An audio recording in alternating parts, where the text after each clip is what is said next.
श्री शिवाय नमस्तुभ्यम। हमारे सभी श्रोतागणों को मेरा प्रणाम। आज हम श्रावण मास महात्म्य के 7वें अध्याय को सुनेंगे।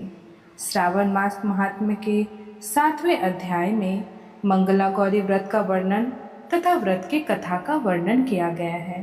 तो आइए इसे सुनते हैं।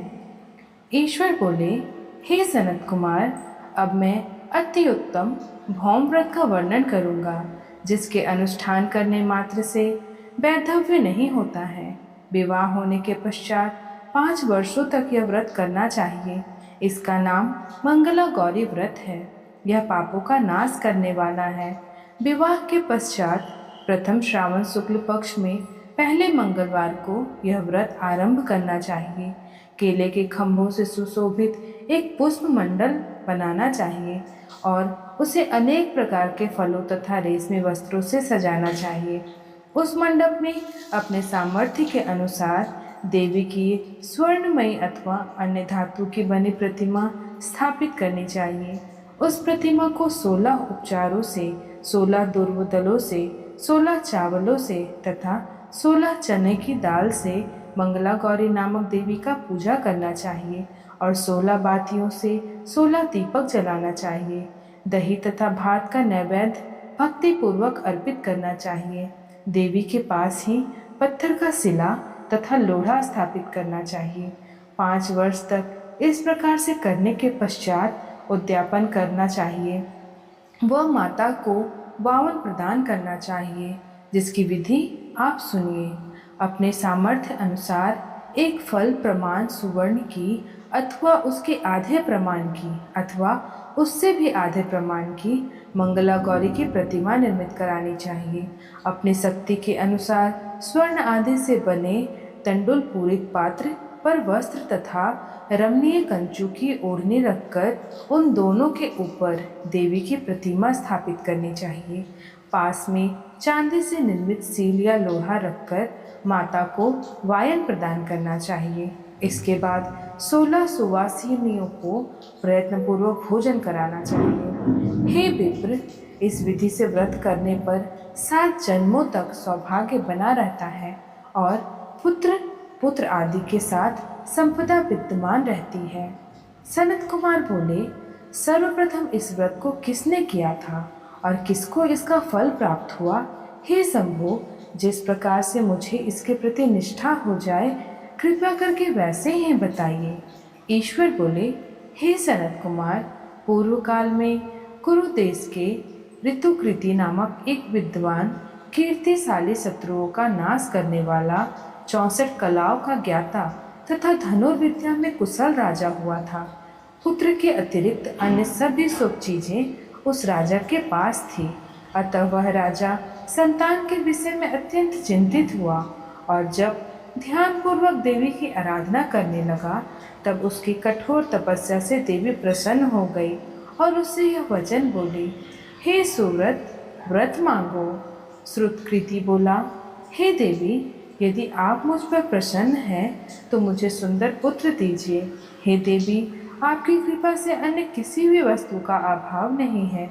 उसका यह वचन सुनकर पवित्र मुस्कान वाली देवी ने कहा, हे राजन, तुमने अत्यंत दुर्लभ वर मांगा है, फिर भी कृपावश मैं तुम्हें अवश्य दूंगी।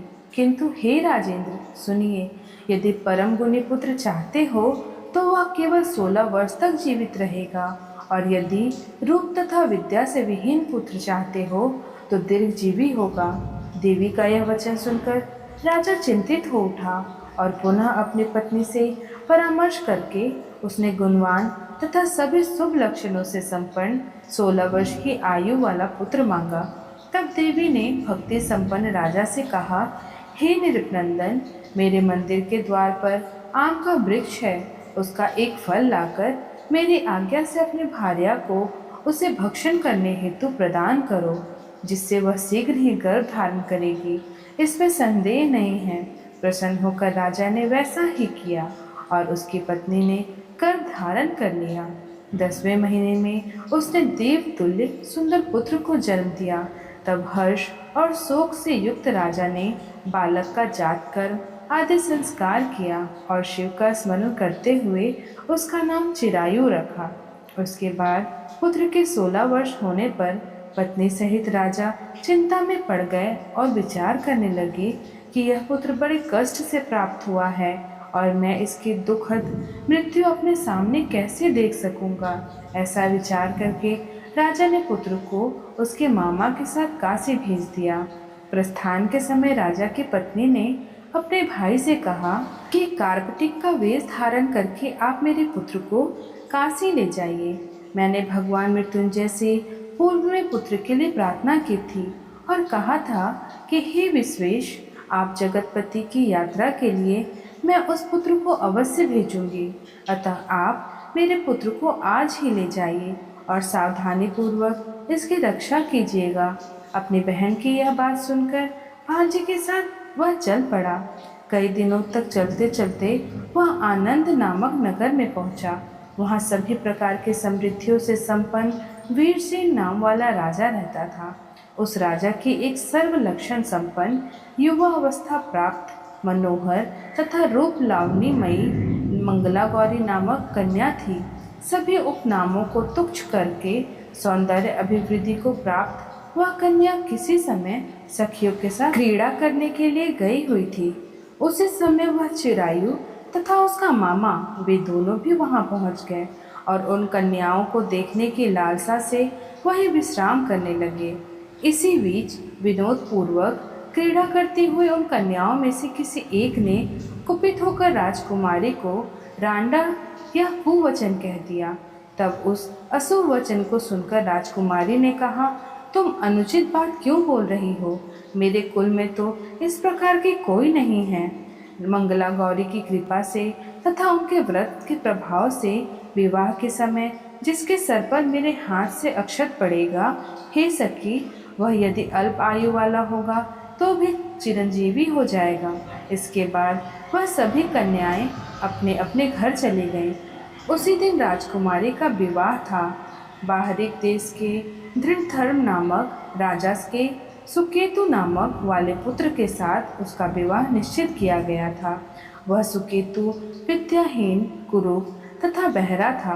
तब सुकेतु के साथ आए हुए उन लोगों ने विचार किया कि इस समय कोई दूसरा श्रेष्ठ वर ले जाना चाहिए और विवाह संपन्न हो जाने के बाद वहां सुकेतु पहुंच जाए। उन लोगों ने चिरायु के मामा के पास जाकर याचना की कि आप इस बालक को हमें दे दीजिए, जिससे हमारा कार्य सिद्ध हो जाए। इस पृथ्वी पर परोपकार के समान दूसरा कोई धर्म नहीं है। उनकी बात सुनकर चिरायु का मामा मन ही मन बहुत प्रसन्न हुआ, क्योंकि इसने उपवन में पहले ही कन्या मंगला गौरी की बात सुन ली थी। फिर भी उसने एक बार कहा कि आप लोग इसे किस लिए मांग रहे हैं? कार्य की सिद्धि हेतु वस्त्र, अलंकार आदि मांगे जाते हैं, वर तो कहीं भी नहीं मांगा जाता। तथापि आप लोगों का सम्मान रखने के लिए मैं इसे दे रहा हूँ। इसके बाद चिरायु को वहाँ ले जाकर उन लोगों ने विवाह संपन्न कराया। सप्तपदी आदि के हो जाने पर रात्रि में शिव पार्वती की प्रतिमा के समक्ष उस चिरायु ने हर्षयुक्त होकर मंगला गौरी के साथ शयन किया। उसी दिन चिरायु के 16 वर्ष पूर्ण हो चुके थे और अर्धरात्रि में साक्षात काल सर्प रूप में वहां आ गए। इसी बीच संयोगवश राजकुमारी जाग गई। उसने उस महासर्प को वहां देखा और वह भय से व्याकुल होकर कांपने लगी। तभी उस कन्या ने धैर्य धारण 16 उपचारों से सर्प की पूजा की और पीने के लिए उसे दूध दिया। उसने दीनता भरी वाणी से उस सर्प से प्रार्थना तथा स्तुति की। मंगला गौरी प्रार्थना करने लगी कि मैं उत्तम व्रत को करूंगी जिससे मेरे पति जीवित रहें। यह जिस तरह से चिरकाल तक जीवित रहें, आप वैसा कीजिए। इतने में सर्प वहाँ स्थित एक कमंडलों में प्रवेश कर गया और उस मंगला गौरी ने अपनी कंचुकी से उस कमंडल का मुंह बांध दिया। इसी बीच उसका पति अंगड़ाई लेकर जाग गया और अपनी पत्नी से बोला, हे प्रिय, मुझे भूख लगी है। तब वह अपनी माता के पास जाकर खीर, लड्डू आदि ले आई और उसके द्वारा दिए गए भोज्य पदार्थ को उसने प्रसन्न मन होकर खाया। भोजन के पश्चात हाथ धोते समय उसके हाथ की अंगूठी गिर पड़ी। तांबुल खाकर वह पुनः सो गया। इसके बाद मंगला गौरी कमंडलों को फेंकने के लिए जाने लगी। विधि की कैसी गति है कि उस कमंडलों में से बाहर की ओर जगमग करती हुई हार कांति को देखकर वह आश्चर्यचकित हो गई। घट में स्थित उस हार को उसने अपने कंठ में धारण कर लिया। इसके बाद कुछ रात शेष रहते ही चिरायु का मामा आकर उसे ले गया। इसके बाद वर पक्ष के लोग सुकेतु को वहां ले आए। उसे देख मंगला गौरी ने कहा कि यह मेरा पति नहीं है। तब उन सभी ने उससे कहा, हे सुभे, तुम यह क्या बोल रही हो? यहाँ तुम्हारा कोई परिचायक हो तो उससे हम लोगों को बताओ। मंगला गौरी बोली, जिसने रात्रि में 9 रत्नों से बनी अंगूठी दी हो, उसकी उंगली में से इसे डालकर परिचायक निशाने देख लो।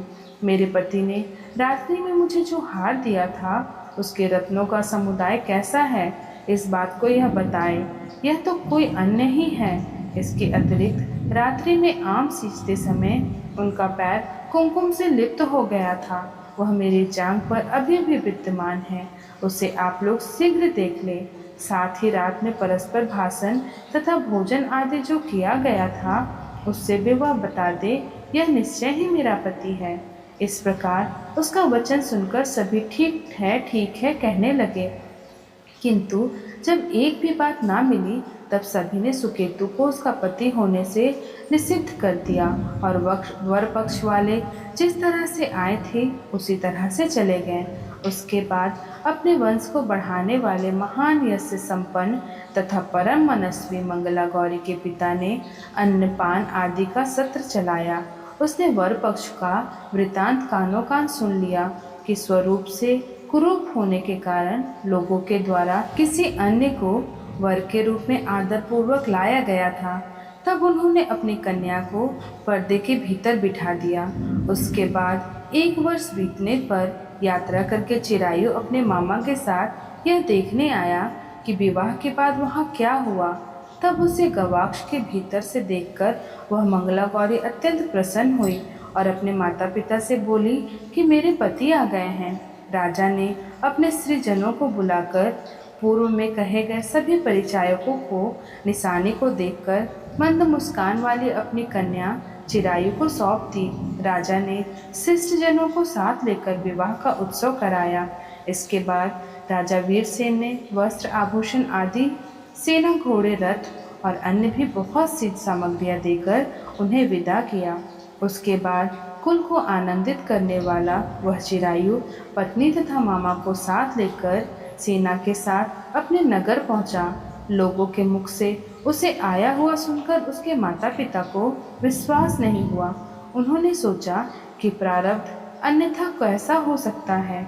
इतने में वह अपने माता पिता के पास आ गया और स्नेह से परिपूर्ण वह चिरायु भक्तिपूर्वक उनके चरणों में गिर पड़ा।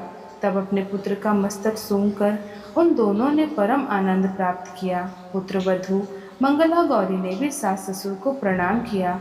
तब सास उसे अपनी गोद में बिठाकर सारा वृतांत शीघ्रता पूर्वक पूछने लगी। हे महामुने, तब पुत्रवधू ने भी मंगला गौरी के उत्तम व्रत महात्म्य तथा जो कुछ घटित हुआ था वह सब वृतांत बताया। हे सनत कुमार, मैंने आपसे इस मंगला गौरी व्रत का वर्णन कर दिया।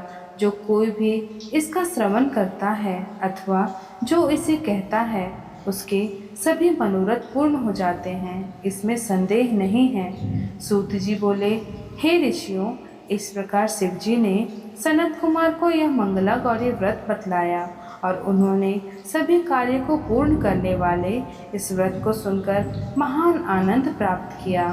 इस प्रकार श्री स्कंद पुराण के अंतर्गत ईश्वर सनत कुमार संवाद में श्रावण महात्म्य में मंगला गौरी व्रत कथन नामक 7वां अध्याय पूर्ण हुआ। हर हर शिव शंभो। श्री शिवाय नमस्तुभ्यम।